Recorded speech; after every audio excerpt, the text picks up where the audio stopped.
سات سفر المظفر حضرت عمار بن یاسر رضی اللہ تعالیٰ عنہ، جو تاریخ اسلام کا ایک بہت بڑا نام ہے، بہت عظیم صحابی جنہوں نے بڑی عظیم قربانیاں دی ہیں۔ ابتدائی اسلامی نے شروع میں ہی اسلام لے آئے تھے، یہ ہو گئے۔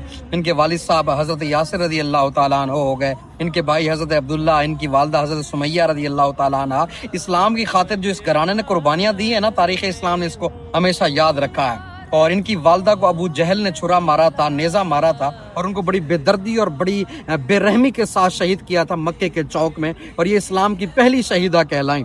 والدہ بھی شہیدہ، والد بھی شہید، حضرت یاسر ان کو بھی شہید کیا کفار قریش نے، اور حضرت عبداللہ جو ان کے بھائی تھے ان کو بھی شہید کیا گیا، اور پھر بھی ان کفار قریش کو چین نہ آیا، ان کو بڑی تکلیفیں دیتے تھے۔ حضرت عمار رضی اللہ تعالیٰ عنہ کو کبھی مکے کی تپتی ہوئی جو ہے وہ ریت پر زمین پر لٹا دیتے تھے، اور کبھی جو ہے آگ سے ان کی پیٹھ کو داغدار کر دیتے تھے۔ ان کی پوری پیٹھ جو تھی نا وہ زخموں سے بھر گئی تھی۔ کسی نے پوچھا تھا کہ یہ وائٹ نشان کس چیز کے ہیں، تو انہوں نے کہا تھا کہ ابتدائی اسلام میں ان لوگوں نے مجھے جو تکلیفیں دی تھی یہ سارے اسی کے نشان ہیں۔ اللہ اکبر، بڑی انہوں نے اسلام کی خاطر تکلیفیں اور صعوبتیں برداشت کی، اور ان کی شان میرے آقا نے جو بیان فرمائی نا کمال کر دیا۔ فرمایا دنیا جنت کے لیے ترستی ہے، جس کے لیے جنت ترستی ہے اس کو عمار بن یاسر کہا جاتا ہے۔ اور ایک اور مقام پہ ارشاد فرمایا جو عمار بن یاسر سے نفرت کرتا ہے خدا اس سے نفرت کرتا ہے، یعنی یہ شان پائی ہے عمار بن یاسر رضی اللہ تعالیٰ عنہ نے۔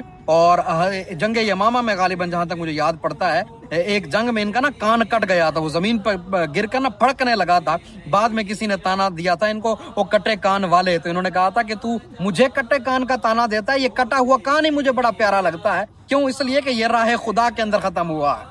اور اسی طرح یہ حضرت عمر رضی اللہ تعالیٰ عنہ نے ان کو اپنے دور خلافت کے اندر غالباً کوفہ کا گورنر بنایا تھا، اور یہ 21 ماہ تک وہاں کے گورنر رہے تھے۔ اور جنگ صفین میں حضرت سیدنا علی المرتضیٰ شیر خدا علیہ الصلوۃ والسلام کی جو ہے وہ تائید کے اندر اور ان کے حق میں ان کے دفاع میں لڑتے ہوئے یہ شہید ہو گئے تھے۔ اللہ کریم ان کے صدقے ہماری مغفرت فرمائے۔